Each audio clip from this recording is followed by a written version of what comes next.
The will to live. Fear of death BD number 2776. June 16, 1943, the human will to live is very strongly developed as long as his soul's maturity is still very low, which is quite understandable since the world still captivates him and pretends to fulfill his wishes.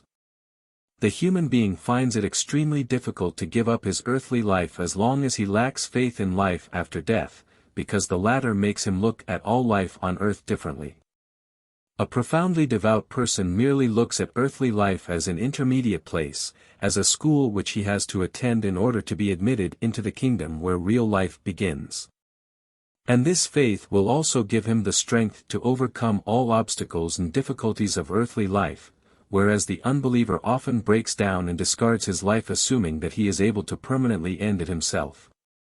Anyone with profound faith will gladly give up his life if it is demanded of him because he directs his attention towards the life after the death of his body in his longing towards the union with God, since he feels that this is primarily the true life.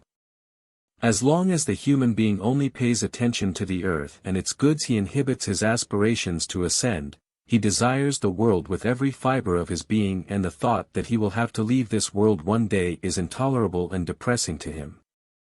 And this reveals his state of mind because his love for the world diminishes his love for God and other people, and thus the person is still spiritually immature, i.e. his soul has not yet united with the spirit within himself, he is not yet aware and knows nothing better than his earthly life. In that case he finds every thought of death appalling. He wants to live to enjoy, he desires worldly goods and disregards spiritual values. And this spiritual low level cannot be criticized enough since the human being is now in great danger to lose his earthly as well as his spiritual life. If he does not use his earthly life to find a connection to God, he will live in vain, and it is better that he should suffer the loss of his earthly life than to fall into deepest love with matter, which amounts to spiritual death. Earthly life is a mercy given to the human being for higher development and for rising above matter in order to enter the spiritual kingdom. However, if the human being's real task on earth is disregarded, he chains himself to matter and forcibly has to be pulled away by the termination of his earthly life. As long as the thought of physical death is intolerable to a person, he is not paying any attention to his real earthly task.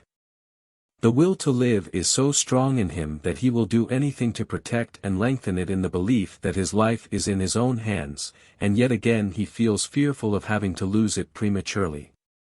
Only in view of the beyond, in the belief of the soul's life after death, the terror of death begins to subside, and then the human being understands that his earthly life is a mere preliminary stage for the real life which will last eternally. Amen.